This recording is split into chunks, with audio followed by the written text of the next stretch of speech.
گھر کا چولہا پانی تو چل رہا تھا، لیکن امی میرے بارے میں بڑی پریشان رہتی تھی۔ میرا کام افطاری کے بعد بھی جاری رہتا تھا، میں باہر ہی افطاری کر لیتی تھی۔ افطاری کے بعد تو لوگ زیادہ ہوتے تھے اور کھانا پینا کرنے کے بعد مسواک کیا کرتے تھے، اس لیے افطاری کے بعد مجھے زیادہ پیسے ملتے تھے۔ میری امی کہتی تھی کہ افطاری سے پہلے پہلے آ جایا کرو، پر میں ان کو کہتی تھی کہ نہیں امی، کام تو بعد میں چلتا ہے۔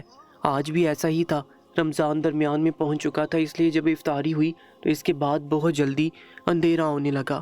میں اپنا کام کر رہی تھی جب ایک شخص نے مجھے بلایا اور کہنے لگا، اے لڑکی، یہ مسواک کتنے کی دے رہی ہو؟ میں اس کے پاس گئی تو اس نے مسواک کو دیکھنا شروع کر دیا۔ وہ بہت زیادہ ٹائم ضائع کر رہا تھا، جبکہ اس میں اتنا دیکھنے والا کیا تھا۔ اس نے کہا کہ اچھی سی دو۔ میں نے کہا صاحب، سب ایک جیسی ہیں۔ اس نے کہا کہ نہیں، سب ایک جیسی نہیں ہوتی، کچھ بہت اچھی ہوتی ہے، کڑک ہوتی ہے، کچھ کا ذائقہ بہت اچھا ہوتا ہے، خوشبو بہت اچھی ہوتی ہے، وہ کیا کہتے ہیں، جوان ہوتی ہیں۔ مجھے ایسا نہیں لگ رہا تھا کہ وہ مسواک کی بات کر رہا ہے، مجھے اس سے ڈر لگنے لگا تھا۔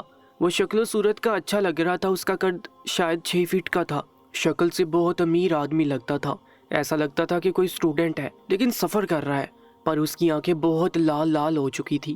مجھے پہلے تو ان باتوں کی سمجھ نہیں آتی تھی، پر مجھے اندازہ ہو رہا تھا کہ شاید وہ اپنے ہوش و حواس میں نہیں تھا، تبھی اس طرح کی بہکی باتیں کر رہا تھا۔ رمضان میں بھی اس نے کوئی نشہ کیا تھا، یہ سوچ کر میں حیران ہوئی کہ رمضان میں تو اس طرح کی حرکت نہیں کرنی چاہیے۔ سوچ لیا کہ جلد از جلد مجھے یہاں سے نکل جانا چاہیے، مجھے اس کے پاس بھی نہیں کھڑے ہونا چاہیے، لیکن اس نے کافی زیادہ سامان لیا تھا، اس لیے میں مجبور ہو گئی تھی۔ یہ پیسہ ہی تو ہوتا ہے جو انسان کو مجبور کرتا ہے۔ اس نے مجھ سے 3-4 مسواک خرید لی اور مجھے پیسے دیے۔ میں نے کہا کہ اتنا بڑا نوٹ دے دیا صاحب آپ نے، میرے پاس کھلے پیسے نہیں ہیں۔ اس نے کہا کوئی بات نہیں، رکھ لو پیسے، مجھے پیسے وصول کرنے آتے ہیں۔ میں حیران ہوئی اور وہاں سے جانے لگی، پر اس نے میرا ہاتھ پکڑ لیا اور ایک ٹرین کی پٹری کے اوپر ہی، ایک کھڑی ٹرین کی آڑ میں اس نے مجھ پر میری زندگی کا سب سے بڑا ظلم کر دیا۔ میں گھر میں داخل ہوئی تو یہ سب کچھ اپنی ماں سے چھپانا چاہتی تھی۔ اسے کیسے بتاتی کہ اس معاشرے نے میرے ساتھ کیا کیا۔ اس پاک مہینے میں بھی لوگوں کے اندر کا برا آدمی نہیں رکتا، وہ اس مہینے میں بھی یہ سب کچھ کرتا ہے۔ مجھے امید تھی کہ میرے ساتھ ایسا کچھ نہیں ہوگا، پر میرے ساتھ ایسا ہو گیا تھا۔ اپنی ماں کو یہ سب کچھ نہیں بتانا چاہتی تھی، پر کیا کرتی، انہوں نے مجھے دیکھتی پہچان لیا کہ کچھ گڑبڑ ہے۔ کہا کہ کیا ہوا تجھے، کیا بات ہے، بتاؤ مجھے۔ میں نے کہا کچھ نہیں۔ میری آنکھوں میں آنسو آ گئے، میں وہاں سے بھاگ جانا چاہتی تھی، نکل جانا چاہتی تھی، کسی طرح کمرے میں جا کے دروازہ بند کر لینا چاہتی تھی تاکہ میری ماں مجھے نہ دیکھے، پر وہ تو ماں تھی، اس نے پہچان لیا اور اسے پتہ چل گیا کہ کیا ہوا ہے۔ میری ماں نے رونا شروع کر دیا۔ میری بہن چھوٹی تھی، اسے ان باتوں کی سمجھ نہیں آئی۔ میری ماں نے کہا یہ کیا ہو گیا، ہمارے اوپر اتنا بڑا امتحان کیسے آ گیا؟ میں نے کہا کہ اللہ انصاف کرے گا۔ میری ماں خاموش ہو گئی اور اس نے اوپر دیکھنا شروع کر دیا۔ 2 دن تک میں کام پہ نہیں گئی۔ جب تیسرے دن جانے لگی تو میری ماں میرے راستے میں کھڑی ہو گئی اور اس نے کہا کہ تو نہیں جائے گی۔ میں نے کہا کہ نہیں جاؤں گی تو بھوکے مر جائیں گے۔ میری ماں نے کہا کہ اب تو مر ہی جائے تو اچھا ہے، ہم زندہ رہنے کے لیے رہ کیا گیا ہے۔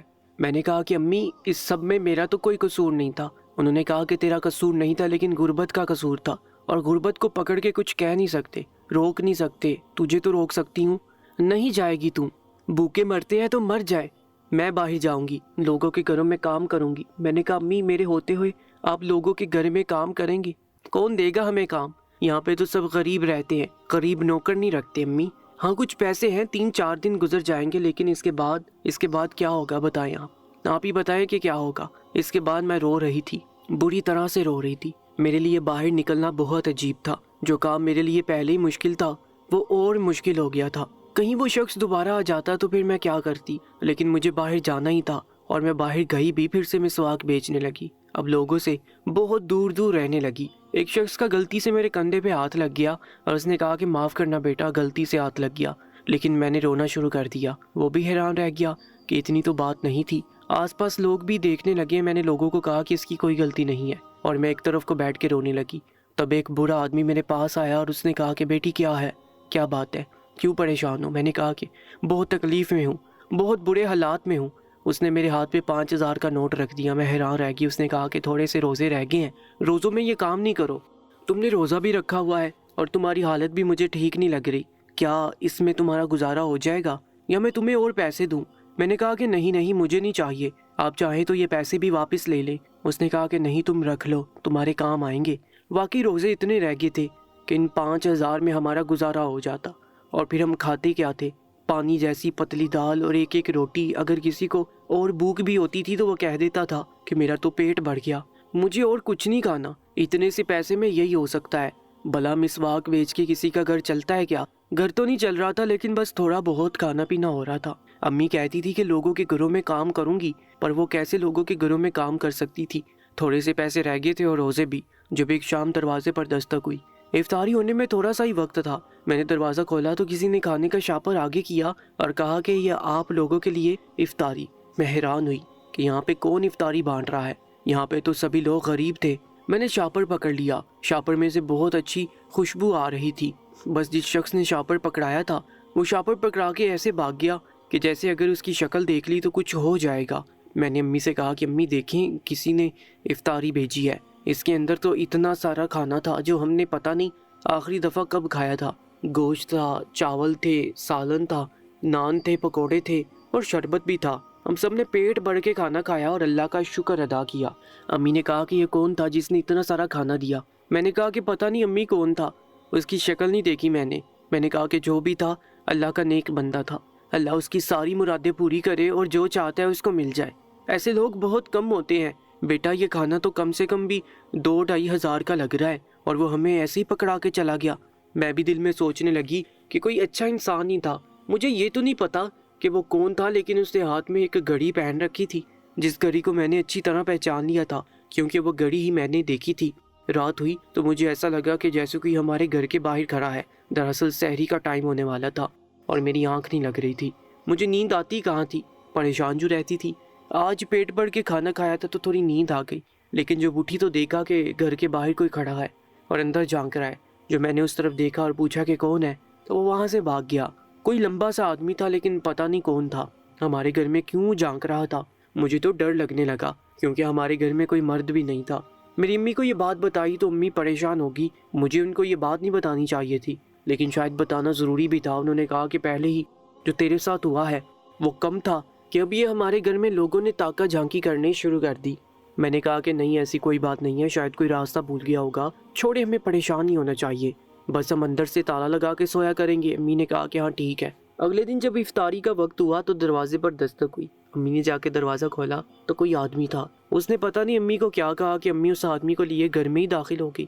میں کچن میں کھڑی تھی جو مجھے میری بہن نے بتایا کہ باہر کوئی لڑکا آیا ہے اور امی اسے گھر کے اندر لے آئی اور اب تمہیں بھی بلا رہی ہے۔ میں نے کہا کہ یہ کیا بات ہوئی کہ اسے گھر کے اندر لے آئی ہیں؟ ابھی کل ہی تو کہہ رہی تھی کہ ہم اکیلی عورتیں رہتی ہیں اور اب اس کو گھر کے اندر اٹھا کر لے آئی ہیں۔ میں نے کہا کہ چلو، میں نے اپنا دوپٹہ سر پہ کیا اور بہن سے کہا کہ چلو دیکھتے ہیں کون ہے، لیکن جب باہر آئی تو سامنے کا منظر دیکھ کے حیران رہ گئی۔ میرے پیروں تلے سے زمین نکل گئی، مجھے ایسا لگا کہ جیسے میرا سانس رک گیا ہے، کیونکہ سامنے جو شخص بیٹھا تھا وہ وہی تھا جس نے مجھ پر اتنی بڑی قیامت توڑی تھی۔ اس کے چہرے پر ایسے تاثرات تھے جیسے وہ بہت پریشان ہے، اور امی کے چہرے پہ مسکراہٹ تھی۔ شاید امی کو نہیں پتا تھا کہ یہ کون ہے، لیکن جب اس نے مجھے دیکھا تو وہ بھاگتا بھاگتا آیا اور آ کے میرے قدموں میں بیٹھ گیا۔ اس نے میرے دونوں پاؤں کو پکڑ لیا اور زمین پہ ناک رگڑنے لگا۔ اس نے کہا کہ مجھے معاف کر دو، مجھے معاف کر دو، میں نے رمضان کے مہینے میں بہت بڑا گناہ کیا ہے، میں اپنے ہوش و حواس میں نہیں تھا، مجھے نہیں پتا تھا کہ میں کیا کر رہا ہوں، پتہ نہیں مجھ پر کیسا فطور طاری ہو گیا۔ میں نے 2 گناہ کیے، پہلا یہ کہ میں نے روزہ توڑ دیا اور نشہ آور چیز کا استعمال کر لیا، لیکن مجھے بہت زیادہ طلب ہو رہی تھی، اور پھر اس کے بعد یہ سب کچھ۔ اس کی زبان رک گئی۔ میری امی بھی سمجھ گئی کہ یہ کون ہے۔ انہوں نے اس آدمی کو تھپڑوں سے مارنا شروع کر دیا، لیکن وہ پہلے ہی بری طرح سے رو رہا تھا۔ اس کے منہ پہ مٹی لگ گئی۔ اس نے کہا کہ مجھے معاف کر دو، مجھے معاف کر دو، رمضان کا مہینہ تھا اور کہتے ہیں کہ معاف کرنے والا بہت بڑا ہوتا ہے۔ میں تو یوں تو پتھر بنی کھڑی تھی، مجھے خود کچھ سمجھ نہیں آ رہی تھی کہ میں نے کیا کہنا ہے، لیکن پھر میں نے اسے کہا کہ جاؤ، میں نے تمہیں معاف کر دیا، اللہ اور اس کے رسول کے لیے معاف کر دیا، جاؤ یہاں سے۔ میں 2 قدم پیچھے ہٹ گئی۔ اس نے کہا کہ تمہارا بہت شکریہ۔ میری امی اسے مار مار کے تھک گئی تھی اور ایک طرف بیٹھ کے رو رہی تھی۔ وہ میری امی سے معافی مانگنے لگا تو انہوں نے کہا کہ اس نے تو تجھے معاف کر دیا، لیکن میں تجھے کبھی معاف نہیں کروں گی، ایک ماں تجھے کبھی معاف نہیں کرے گی، نکل جا یہاں سے، دفع ہو جا۔ میں نے اس کے ہاتھ کی طرف دیکھا تو حیران رہ گئی، یہی کل یہاں پہ کھانا دے کر گیا تھا اور شاید رات کو بھی یہاں پہ کھڑا تھا۔ میں نے اسے کہا کہ ہم کو ایک وقت کی روٹی کھلا کے تمہیں کیا لگتا ہے کہ تمہارے گناہ معاف ہو جائیں گے؟ میں نے تمہیں معاف تو کر دیا ہے، اب دعا کرو کہ اللہ بھی تمہیں معاف کر دے۔ لیکن تب اس نے ایسی بات کر دی کہ ہم لوگ حیران رہ گئے۔ وہ آدمی مجھ سے نہیں میری ماں سے مخاطب ہوا اور اس نے کہا ماں جی مجھے پتہ ہے کہ میری معافی مانگنے سے سب کچھ پہلے جیسا نہیں ہوگا، نہ تو آپ کی بیٹی کی عزت واپس آئے گی اور نہ ہی آپ لوگوں کا مستقبل محفوظ ہوگا۔ میں جو بات یہاں کرنے آیا تھا وہ میں اب کرنے والا ہوں۔ وہ بات یہ ہے کہ میں آپ کی بیٹی کے ساتھ نکاح کرنا چاہتا ہوں، اس کو اپنی عزت بنانا چاہتا ہوں۔ جب میں نے یہ بات سنی تو میں حیران رہ گئی اور میری ماں کے تاثرات اتنے جلدی بدل گئے کہ جیسے اچانک موسم بدل جاتا ہے۔ انہوں نے کہا کہ تم سچ میں شادی کرو گے اس سے، جھوٹ تو نہیں بول رہے؟ تو وہ کہنے لگا کہ میں یہی سوچ کر یہاں آیا تھا کہ شادی کی بات کروں گا، آپ لوگوں کے بارے میں پتہ کیا تو پتہ چلا کہ آپ لوگ بہت غریب ہیں، آپ کا شوہر اس دنیا میں نہیں ہے، آپ بیوہ ہیں، آپ کی بیٹیاں یتیم ہیں۔ یہ سوچ کر میں اور بھی ڈر گیا کہ میں نے یتیم لڑکی کے ساتھ اتنا برا کیا، کیونکہ یتیموں کا معاملہ تو سیدھا اللہ کی عدالت میں جاتا ہے۔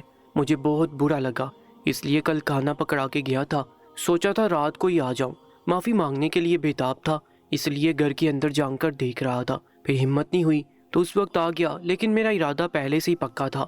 آپ صرف ایک ہاں بولیں، سب کچھ ٹھیک ہو جائے گا، میں آپ کی بیٹی سے شادی کروں گا، آپ لوگوں کی ذمہ داری بھی اٹھانے کو تیار ہوں۔ میں برا آدمی نہیں تھا، مجھ پر نہ جانے کیا فطور طاری ہو گیا تھا، اگر میں برا ہوتا تو یہ سب کر کے بھول جاتا۔ جب میں نے یہ بات سنی تو میں فوراً کمرے کے اندر چلی گئی، میری امی نے بٹھا دیا تو وہ بولا میرا نام کامران ہے، میں اچھے خاندان سے ہوں، اس شہر میں پڑھتا ہوں، یہاں سے واپس جا رہا تھا۔ میرے ابو کو میں نے سب کچھ بتایا، انہوں نے مجھے بھیجا اور کہا کہ مجھے اپنی غلطی کو ٹھیک کرنا ہے، نہیں تو میری دنیا اور آخرت دونوں برباد ہو جائیں گی۔ امی میرے کمرے میں آئی اور مجھ سے ابھی بات کرنے لگی تو میں نے انہیں پہلے یہ کہہ دیا کہ مجھے پتہ ہے کہ آپ کیا بات کرنا چاہتی ہیں۔ امی نے کہا کہ وہ ہمارے لیے مسیحا بن کے آیا ہے۔ میں نے کہا کہ مسیحا ہے وہ، اس نے کیا کیا میرے ساتھ؟ وہ بھول گئی ہیں آپ؟ معاف کیجیے گا، مسیحا لوگوں کے ساتھ اس طرح نہیں کرتے، ابھی تو آپ اسے بد دعا دے رہی تھی اور اب آپ کو وہ اچانک اچھا لگنے لگا۔ ہونے والا داماد جی ہے نا آپ کا، جائیں اس کے لیے کھانا بنائیں، افطاری کا انتظام کریں، بڑی عزت سے بٹھایا ہے آپ نے اس کو باہر۔ میری امی نے کہا کہ تیرا غصہ بھی جائز ہے اور تیری یہ ساری باتیں بھی، آج تک تو نے میرے سامنے اف تک نہیں بولا، اب بہت غصہ کر رہی ہے۔ بیٹی میں سمجھ سکتی ہوں، لیکن ایسا موقع بہت کم لوگوں کو ملتا ہے۔ میں نے کہا کہ کیسا موقع؟ جس شخص نے میرے ساتھ یہ سب کچھ کیا اس کی بیوی بننے کا موقع، اب وہ آپ کے لیے ایک موقع بن گیا ہے۔ میں اس رشتے کے لیے بالکل بھی تیار نہیں تھی۔ پھر امی نے سمجھایا کہ ہمارے گھر کون آئے گا، ہمارے پاس تو کسی کو دینے کے لیے کچھ بھی نہیں ہے، اور بنا جہیز کے آج کل کوئی کسی کی بیٹی کو نہیں لے کر جاتا، تمہارے تو سر پہ باپ بھی نہیں ہے۔ امی نے روتے ہوئے مجھے منا دیا۔ کامران نے کہا کہ وہ عید کے فوراً بعد نکاح کی رسم کرنے اپنے بابا کے ساتھ آئے گا اور جاتے ہوئے مہینے کے خرچے کے پیسے، اپنا رابطہ نمبر، کال کے لیے ایک فون اور اپنے گھر کا پتہ بتا کر گیا۔ عید کے بعد وہ گواہوں اور قاری صاحب کے ساتھ آ بھی گیا۔ نکاح کی رسم ہوگی، پر میری ذہنی حالت سے صرف میں ہی واقف تھی، میں کیسے اس کو عزت دیتی، اور میاں بیوی کے رشتے کی بنیاد ہی عزت ہے۔ نکاح کی رسم ہوگی تو اس کے بعد اس نے کہا کہ آپ لوگوں نے بھی ہمارے ساتھ جانا ہے، یعنی کہ میری ماں اور میری چھوٹی بہن نے، کیونکہ میرے جانے کے بعد ان کا کمانے والا کوئی نہیں تھا۔ میں کمرے میں بیٹھی تھی اور وہ میری امی کے ساتھ گھر کا سامان پیک کرنے لگا۔ اس نے کہا کہ ہمارے گھر میں سب کچھ ہے، آپ کو کچھ بھی لے کر جانے کی ضرورت نہیں، پر کچھ چیزیں ایسی تھیں جن کو امی چھوڑ کے جانے کو تیار نہیں تھی۔ میں کمرے میں بیٹھی کھڑکی سے یہ منظر دیکھ رہی تھی کہ وہ میری امی کے ساتھ اس طرح سے پیش آ رہا تھا کہ جیسے ہماری شادی کو 10 سال ہو گئے ہیں، اور میری امی بھی اس کے ساتھ بہت اچھے طریقے سے پیش آ رہی تھی۔ اس کے ساتھ ہم اس شہر میں آ گئے جہاں وہ رہتا تھا۔ اس کا گھر بھی بڑا تھا اور ہمارے لیے تو یہ گھر کسی محل کی طرح ہی تھا، شاید اس سے اچھے گھر بھی ہوتے ہیں لوگوں کے، لیکن ہمارے لیے یہی اچھا تھا۔ میرے سسر بھی بہت اچھے انسان لگے، انہوں نے کہا کہ ہمارے گھر میں کوئی عورت نہیں ہے، لیکن آج اس گھر میں ایک ماں بھی آ گئی، ایک چھوٹی بہن بھی اور بہو بھی۔ اب ہمیں امید ہے کہ یہ گھر بہت اچھا بن جائے گا۔ میری امی نے کہا اس گھر کو اپنا گھر سمجھنے کو تیار ہوں۔ میری امی نے واقعی اپنے گھر کی طرح سمجھا، وہ سب کے لیے کھانا بناتی، میری بہن بھی گھر کے کام کر لیتی اور میں بھی۔ میری بہن کو اسکول میں داخلہ بھی لے کر دیا تھا کہ وہ آگے پڑھ سکے۔ سب کچھ جتنی تیزی سے بگڑا تھا اتنی ہی تیزی سے ٹھیک ہو رہا تھا، ایسا لگتا تھا یہ سب خواب ہے۔ میں نے کامران کے ساتھ ابھی تک ہمارے رشتے کی شروعات نہیں کی، اور اس نے ایسی کوئی بات بھی نہیں کی کہ وہ اپنے فائنل پیپر دے رہا ہے، اس لیے گیا ہوا تھا، اب واپس آ گیا ہے۔ ایک دن مجھے کہہ رہا تھا کہ تم نے مجھے معاف کر دیا، پھر مجھ سے دور دور کیوں رہتی ہو؟ میں نے کہا کہ میں ابھی سب کے لیے تیار نہیں ہوں۔ وہ کہنے لگا کہ بے شک ساری زندگی لے لو، بس ایک دن مجھے معاف کر دینا۔ اس کو دیکھتی ہوں تو حیران ہوتی ہوں، سوچ میں پڑ جاتی ہوں کہ اگر اتنا ہی اچھا انسان تھا، اتنے ہی اچھے باپ نے اس کی تربیت کی تھی، پر اس نے وہ سب کچھ کیوں کیا؟ کیا یہ سچ ہے کہ اس کے اوپر شیطان حاوی ہو گیا تھا؟ یہ سچ میں کبھی کبھی انسان کے ساتھ ایسا ہوتا ہے کہ اچھے انسانوں سے بھی بہت بڑی غلطی ہو جاتی ہے۔ مجھے میری امی بات سمجھاتی ہیں، میرے گھر والوں کے ساتھ بہت اچھے طریقے سے پیش آتا ہے۔ امی کہتی ہیں کہ تجھے پتہ ہے وہ ہمارے ساتھ اچھے طریقے سے پیش کیوں آتا ہے؟ کیونکہ وہ تیرا دل جیتنا چاہتا ہے اور تیری ماں کو اپنی ماں سمجھتا ہے، تیری بہن کو اپنی بہن کہتا ہے، ہمیں اس گھر میں رکھا ہے، تیری بہن کی پڑھائی کا خرچہ اٹھایا ہے۔ میں امی سے کہتی ہوں کہ میں جب تک اسے دل سے قبول نہیں کروں گی میں اس کی طرف کوئی قدم نہیں بڑھاؤں گی۔ اس کے بابا بہت اچھے ہیں، ان کو دیکھ کر ایسا لگتا ہے کہ جیسے ہمارے بابا کی جگہ اللہ نے کسی کو بھیج دیا۔ اب آپ لوگ مجھے بتائیں کہ میں کیا کروں، کیونکہ میرے دل کو سکون نہیں آتا، میں وہ سب کچھ بھول نہیں پاتی، شاید میں وہ سب کبھی بھی نہ بھول پاؤں، پر مجھے آگے بڑھنا پڑے گا، اس رشتے کی شروعات کرنی پڑے گی، کیونکہ یہ زندگی ہے، اس نے کبھی کوئی زبردستی نہیں کی، نہ وہ کبھی مجھے مجبور کرتا ہے۔ وہ کہتا ہے کہ جب تمہارا دل کرے تو تم میرے پاس آ جانا، میرے دل کے دروازے ہمیشہ تمہارے لیے کھلے ہیں۔